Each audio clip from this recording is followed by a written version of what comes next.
Salut les amoureux du ballon rond, on commence cette revue de presse en France avec l'équipe de France qui est éliminée de l'Euro, après avoir perdu 2-1 contre l'Espagne en demi-finale.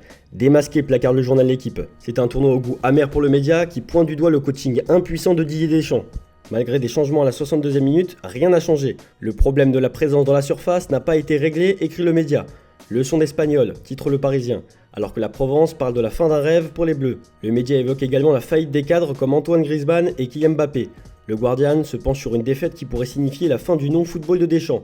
La France s'est figée et est devenue obsolète, écrit le média anglais, qui ajoute que cette équipe a du talent mais a besoin d'une nouvelle énergie. Dans le Mundo Deportivo, on peut lire les propos du sélectionneur des Bleus qui parle d'une Espagne supérieure. Pour la Gazzetta dello Sport, la France quitte le tournoi après avoir été triste à regarder jouer. On part en Espagne où l'ambiance n'est pas la même puisque les Espagnols fêtent la qualification en finale de leur sélection. Fantastique, heureux, finaliste, affiche le média AS sur sa une. Nous allons à Berlin, ajoute le média dans ses pages intérieures. AS parle d'une équipe qui a sauvé la fierté du maillot espagnol même si l'équipe perd en finale. Les joueurs feront parler d'eux pendant de nombreuses années, après avoir battu la Croatie, l'Italie, l'Allemagne et la France dans ce tournoi.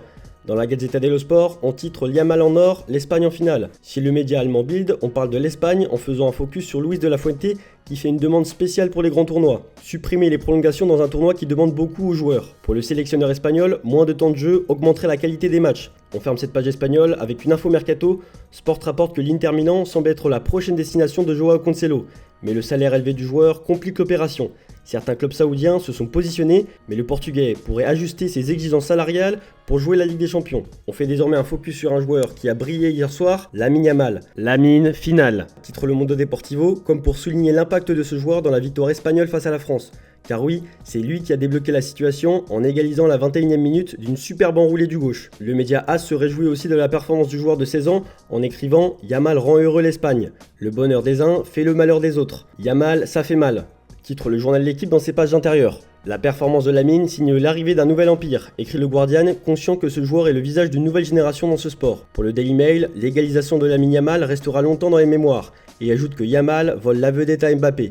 Pour le Corriere dello Sport, Yamal est meilleur que Pelé, en tout cas statistiquement, puisqu'il est devenu le plus jeune joueur à disputer une demi-finale d'un grand tournoi à 16 ans et 362 jours, et ce depuis Pelé et sa Coupe du Monde en 1958. Il devient par la même occasion le plus jeune joueur de l'histoire à marquer dans un tournoi continental. Parlons d'un autre joueur désormais qui n'a pas les mêmes éloges dans la presse ce matin, Kylian Mbappé. L'attaquant français est passé complètement à côté de son tournoi après une saison compliquée au PSG. Sans son masque, Mbappé a pu voir le but de Lamine Yamal de ses propres yeux, tacle le Mundo Deportivo dans ses pages intérieures. Un autre chaos pour Mbappé avant Madrid, écrit de son côté le média espagnol Marca. Pour AS, Mbappé est toujours maudit. Le Français dit adieu à son deuxième Euro sans remporter de titre en terminant la compétition avec un seul but en 5 matchs. Même en enlevant son masque, il a encore échoué, écrit le journal, qui ajoute que le joueur n'est pas à la hauteur de son statut. Enfin, le journal L'Équipe affiche Mbappé eurosceptique. Sans son masque, il n'a pas été plus décisif que ça, malgré sa passe décisive pour Colomboigny. On part en Angleterre où c'est jour de match, le lien des frères, affiche le Daily Mirror, comme pour souligner l'unité dans le vestiaire des Anglais avant la rencontre face aux Pays-Bas aujourd'hui.